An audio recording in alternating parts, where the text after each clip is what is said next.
al-Bukhari 461. Narrated Abu Huraira.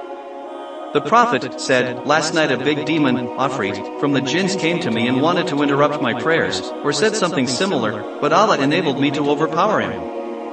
I wanted to fasten him to one of the pillars of the mosque so that all of you could see him in the morning, but I remembered the statement of my brother Solomon, as stated in Quran, my Lord. Forgive me and bestow on me a kingdom such as shall not belong to anybody after me." 38.35. The sub-narrator Rao said, he, the demon, was dismissed humiliated. Sahih al-Bukhari 462. Narrated Abu Huraira. The Prophet sent some horsemen to Najd and they brought a man called Thumama bin Athal from Bani Hanifa. They fastened him to one of the pillars of the mosque. The Prophet came and ordered them to release him.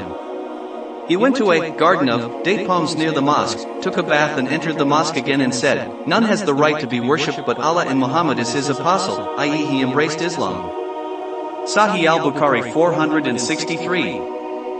Narrated Aisha. On the day of Al-Khandaq, Battle of the Trench, the medial arm vein of Sa'di bin Mu'adh was injured and the Prophet pitched a tent in the mosque to look after him. There was another tent for Banu Ghaffar in the mosque and the blood started flowing from Sa'di's tent to the tent of Bani Ghaffar. They shouted, "O occupants of the tent! What is coming from you to us?" They found that Sa'di's wound was bleeding profusely and Sa'di died in his tent. Sahih al-Bukhari 464. Narrated Salama. I complained to Allah's Messenger that I was sick. He told me to perform the tawaf behind the people while riding. So I did so, and Allah's Messenger was praying beside the Kaaba and reciting the surah starting with Watter wa Kitabin Master. Sahih al-Bukhari 465. Narrated Anas bin Malik. Two of the companions of the Prophet departed from him on a dark night and were led by two lights like lamps, going in front of them from Allah as a miracle, lighting the way in front of them, and when they parted, each of them was accompanied by one of these lights till he reached their respective houses. Sahih al-Bukhari 466. Narrated Abu Sa'id al-Khudri. The Prophet delivered a sermon and said, Allah gave a choice to one of his slaves either to choose this world or what is with him in the hereafter. He chose the latter. Abu Bakr wept. I said to myself, why is this sheikh weeping, if Allah gave choice to one of his slaves either to choose this world or what is with him in the hereafter, and he chose the latter? And that slave was Allah's Messenger himself. Abu Bakr knew more than us. The Prophet said, O Abu Bakr, don't weep. The Prophet added, Abu Bakr has favored me much with his property and company. If I were to take a Khalil from mankind, I would certainly have taken Abu Bakr, but the Islamic brotherhood and friendship is sufficient. Close all the gates in the mosque except that of Abu Bakr. Sahih al-Bukhari 467. Narrated Ibn Abbas. Allah's Messenger, in his fatal illness, came out with a piece of cloth tied round his head and sat on the pulpit. After thanking and praising Allah, he said, there is no one who had done more favor to me with life and property than Abu Bakr bin Abi Quafa.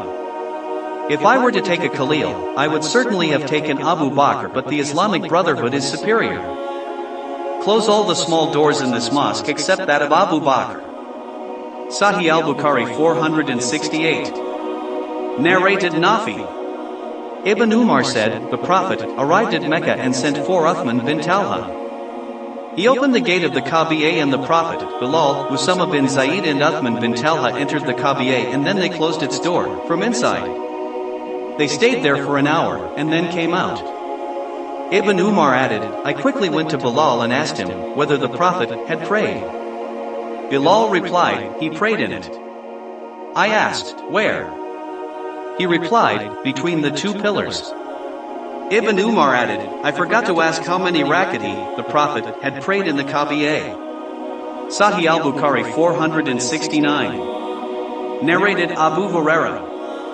Allah's Messenger sent some horsemen to Najd and they brought a man called Thumama bin Athal from Bani Hanifa.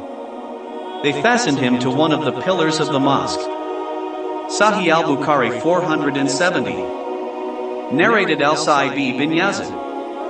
I was standing in the mosque and somebody threw a gravel at me. I looked and found that he was Umar bin al-Khattab. He said to me, "Fetch those two men to me."